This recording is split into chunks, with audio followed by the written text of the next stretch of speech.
Ich spiele nicht. Ich bin das. Verstehen Sie? Ja. Und deswegen bin ich nichts. Nichts.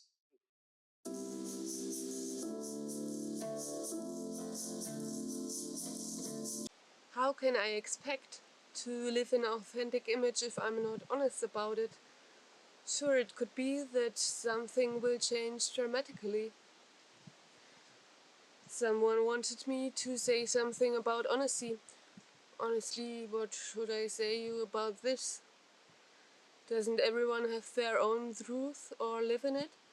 No matter how real, true or honest it is? Wouldn't we live in completely different realities if everything were suddenly manifested in what we see, think, feel, and what we truly are? Then the others probably wouldn't all be there because they might be somewhere else, filtered according to their truth. So it would be quite difficult to meet each other in such a directly manifesting space because not everyone thinks, feels, sees and wants exactly the same thing in the same moment. Frankly, it's quite complex. I always have to think about that tunnel or secret passage that there is supposed to be at the pyramids, and that access would be blocked, where Napoleon Bonaparte would have run out screaming, because there everything that you are, what you think, what you feel, what you want, manifests itself directly. So also your fears. I heard, at least, I haven't been there, but I always wanted to go there. Just the whole truth. At least the way you endure it. Is this the reason why we are often not honest? Because it's scary? I wonder what Napoleon Bonaparte was afraid of a monster? Or his dimensions? Or did he see his downfall? Are we afraid of hurting someone or being hurt? Or no longer loved, liked? Losing something or not having it or getting it? Is honesty an expectation we have of others? Or does it actually have something to do with us? Are we true with ourselves? Doesn't the system require dishonesty because we wouldn't get far with honesty? Where is verity worth it? Who do we give it to? What advantage do we have without it? What disadvantage do we have with it? Does it have any value at all? What does truth mean to me? What do I want from it? From a conversation with a friend. Honesty doesn't exist. Well, at least there is the word. Well, you already know what I mean. People aren't honest. They cannot be honest at all, and they constantly lie. Do we not continually lie to ourselves? Honesty is just an idea. Yes, I have heard about 200 times on a day. I cannot imagine. Autistic people cannot lie, and they do not understand the lie, and some other beings cannot either. Well, then, a worth striving for idea, a virtue, so to speak. But let's be honest, who but autistic people already stays on it, and even then, what exactly is meant by that, a spiritual achievement? If you will, so not attainable, or almost hardly, rarely even. But how can it be possible if we all live in our own truth, do not even know it properly, lie to ourselves, then we can never be completely honest. We do not even know our own world properly. Yes, but who judges your truth? Or to whom do you have to justify it? To someone else? And then you are also interested in his truth, where you know from the outset that it must be a lie as a result of incompleteness? Or do you then no longer want to hear it? Or is his truth worth more to you?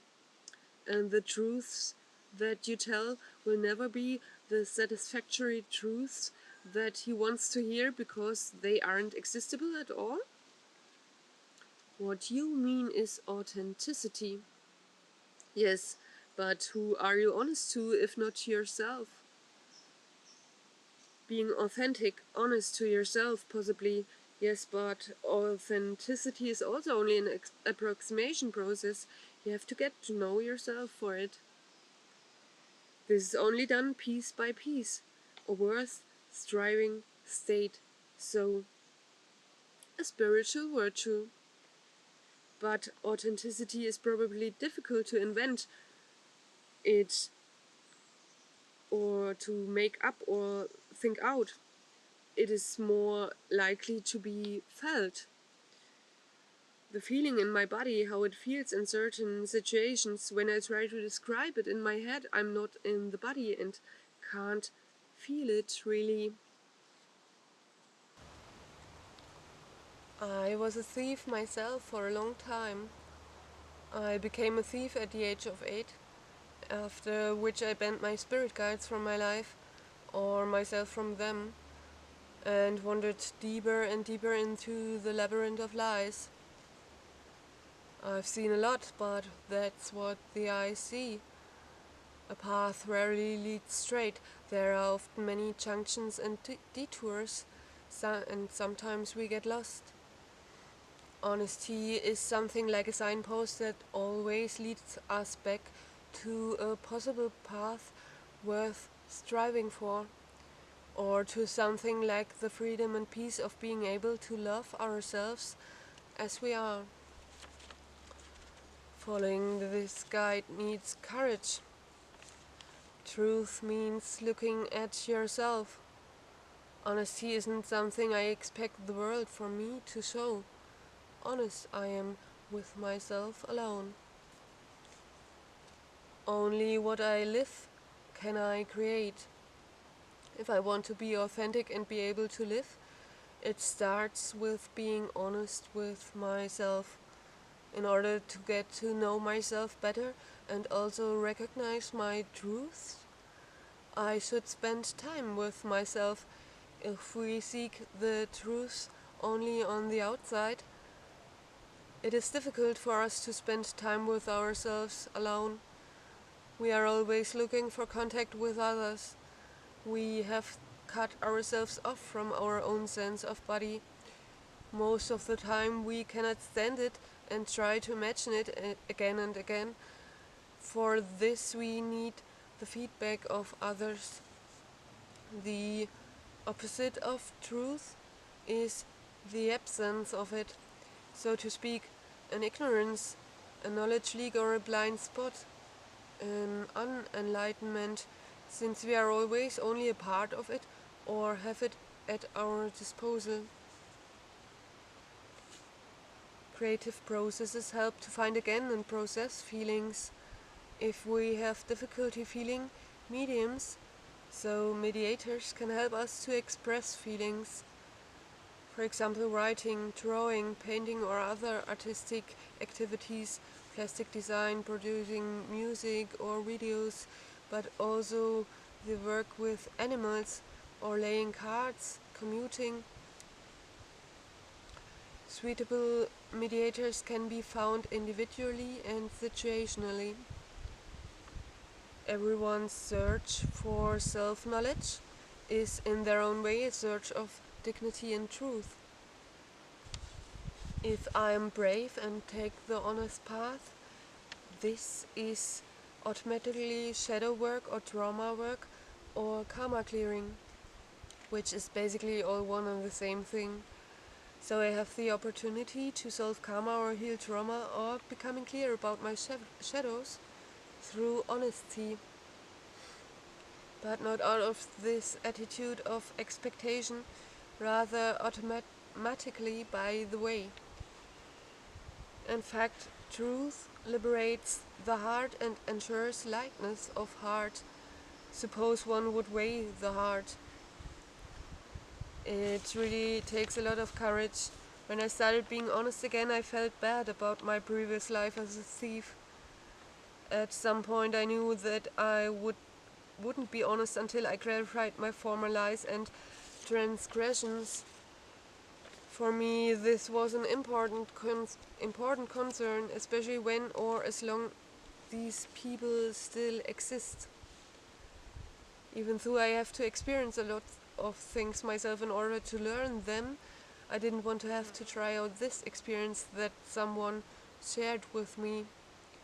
I also began to eagerly want to clarify things with my Aries storm, as it quite didn't happen that quickly, but I did it where I could. I did it. And that was the hardest thing I've ever done. I felt so guilty, so bad, and I had a really hard time expressing what I wanted to say as clearly as possible. When you have lied for so long, it usually manifests itself physically and then dissolves somatically when we solve it. I always had the feeling that it would stand between the people and me. I couldn't really look them in their eyes, and it was like an energetic tension. I once read about confessions that it is enough if you give them to a person who doesn't even have to be a priest. That is to say, just someone. Then it would be a confession. But it was important to me, where I could, to talk to the people concerned myself, if possible, and give them my confessions. I didn't expect any mercy from them or that they would relieve my guilt. I didn't want to hurt them. Even though this certainly happened in 2 cases, I was in that moment simply about the truth. To be honest with myself, to free myself from the burden of lying, and to be able to look these people in the eye without an energetic tension in between. They deserve the dignity of the truth, like everyone does. Everyone had to swallow because they were hard truths after all. Some of them were 20 years old. Nothing stood between us anymore. Everyone immediately forgave me and took me in the arms or thanked me for my sincerity. A heavy burden fell off me. In the silence of our heart lies the knowledge where we have to make up for the truth. Sometimes you cannot clarify things with those effect that this is an even more difficult lesson. Above all, it is important to be honest with yourself and to find a way to create clarity with yourself. To forgive yourself. For example, when the person affected died suddenly and we didn't have the time to say goodbye, or we may have broken up in the wrong. We could then write a letter to the deceased, but we do not need to expect a written, frank response letter in the letterbox. My grandmother once said to me, "Sandy, you always have to be honest and tell me the truth, especially when you have broken something. Maybe sometimes it is hard to admit the truth, but it always comes to light sooner or later, and it never hurts as much as the lie. If you lie to me, it hurts me more, but if something breaks and you are honest with me, it is not bad. Things will eventually break, and sometimes we break them, but you cannot always do something about it. Things are fleeting, that is the way it is. So please always be honest with me. As hard as it may be, it is always easier to be honest in the now. Being truth now creates what is right for me, what sweets to me." But I think after our last job you know what I mean. Namaste. Yeah, Piedmont Studios, Torchman. Kapitel 29, gewidmet an einen guten Freund, Frederik Hahn. Wo immer du auch bist, dieser Track ist für dich. Wie löse ich die Vergangenheit von der Gegenwart? Vergesst die Zukunft, das ist die Zeit, in der ihr eben wart. Auf jeden Fall ist das Leben hart, doch es wird erträglicher, wenn man den Geist passiert. Deswegen lese ich